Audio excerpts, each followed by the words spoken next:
Hi guys, my name is Dariel Villaneda from BPE3C.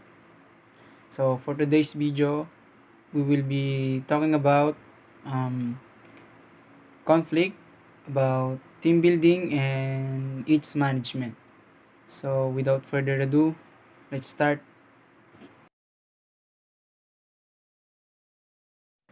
So introduction to conflict within teams. Conflict has both positive and negative connotation in business. A moderate amount of controlled conflict can stimulate innovation and creativity. But too often, conflict is allowed to escalate because managers and team members don't understand conflict resolution techniques. Unresolved negative conflict can shut down even the highest performing teams. So, I give you example about conflict. So, when doing collaborative learning, so we do not avoid experiencing conflict. So, we're students, we have different perspective in life. So, we do not understand sometimes the other group mates or students, then they do not understand us as well, so there is a conflict. So that is the one example of conflict. In conflict, there are two basic types of conflict. So first is substantive, or it's sometimes called task, and the second one is emotional or in a relationship. So first one, substantive conflict arise over things such as goals, tasks, and the allocation of resources when deciding how to track a project. So for example, for substantive conflict, when just like the example a while ago, uh, we experiencing substantive conflict when we are doing a collaborative learning. Uh, so here are the another example. A software engineer may want to use a certain software program for its user interface and customization capabilities. The project manager may want to use a different program because it produces more detailed reports. Conflict will arise if neither party is willing to give way or compromise on his position. So, next basic type of conflict is emotional conflict. Emotional conflict arises from things such as jealousy, insecurity, annoyance, envy, or personality conflicts. So, it is emotional conflict when two people always seem to find themselves holding opposing viewpoints and have a hard time hiding their personal animosity. Animosity. So, an example of emotional conflict is there are two people, which is a couple. Then the girl saw the boy um, together with some girls. So the girl get jealous. So they can argue, exchanging words. So there's a conflict in their relationships because she saw the boy together with other girls. So that's an example of emotional conflict. So guys, for the last one, I will discuss and I will give an example about team building exercises. So let's go. Let's start. So here is an example of team building exercise. It called blind retriever. So, the goal of blind retriever is to guide a blindfolded person to a certain point or hidden object. So, the game is a great way to test how your employees or group mates work together under pressure and how well they respond to instructions. To play, split your team into small groups, blindfolding one person on each team. The first team that can successfully direct their blindfolded colleague to a hidden object wins. So it means retriever is can improve or develop our communication skills.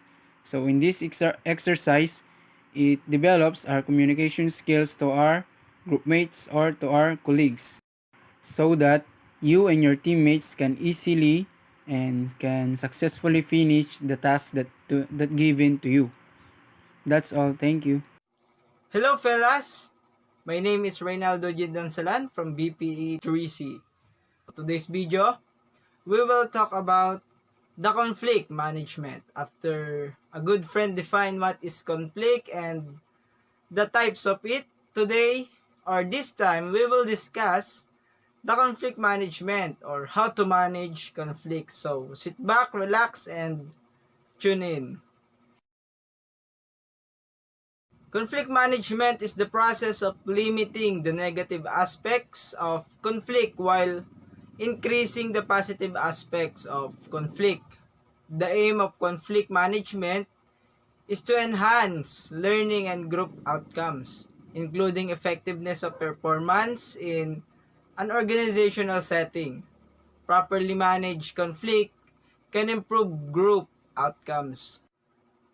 Under conflict management, we have the conflict resolution. So, conflict resolution involves the reduction, elimination, or termination of all forms and types of conflict. 5 styles for conflict management as identified by Thomas and Killman are competing, compromising, collaborating, avoiding, and accommodating. There are 3 orientations to conflict: the lose-lose, win-lose, and win-win. The lose-lose orientation is a type of conflict that tends to end negatively for all parties involved. A win-lose orientation results in one victorious party, usually at the expense of the other.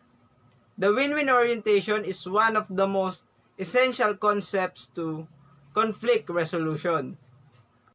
This approach engages in a cooperative approach rather than a competitive one. Thank you for watching this video, guys. I hope that you learned some insights about team building and development. So, thank you and God bless. So hello guys, welcome to our vlog. So for today's video, I'm going to discuss about the tryout versus athlete selection. So let's start. Tryout is a measure of an athlete's or actor's ability to fill a role or meet expectation of pre-opening presentation of a play to gauge audience reaction and identify roles. However, athlete selection is that athletes are selected and established based on the variety of a characteristic that leads to success in high-pressure situation. It gives coaches a comprehensive pictures of an athlete's personality, and when used in the selection process, it can help them escape talent traps.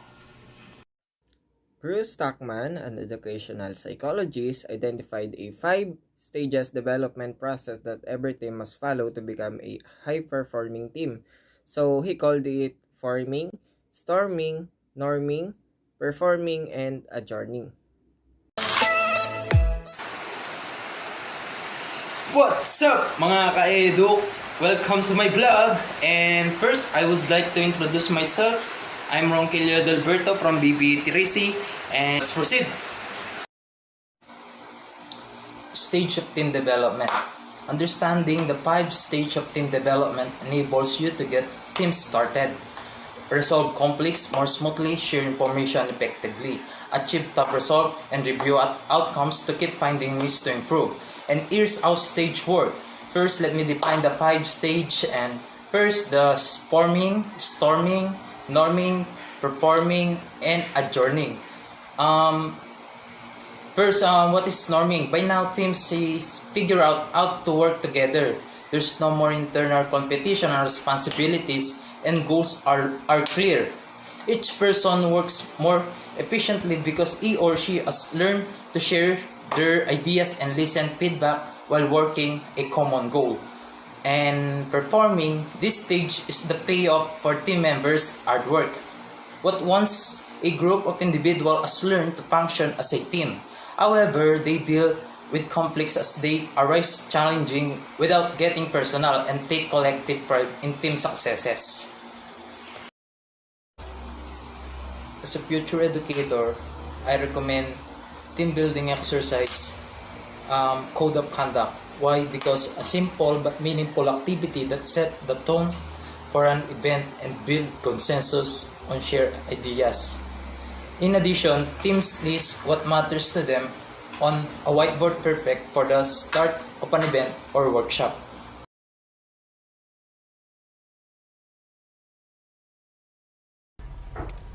Farming stage. The farming stage involves a period of orientation in getting acquired, uncertainty high during this stage, and people looking for leadership and authority. Remember who assert authority is knowledgeable may look to take control. Team member are asking such questions as what does the team offer me? What is expected for me? Will it fit in me? Most interaction are social members to get know each other. The storming stage is the most difficult and critical stage to pass through. It is the period marked by conflict and competition as individual personalities engage.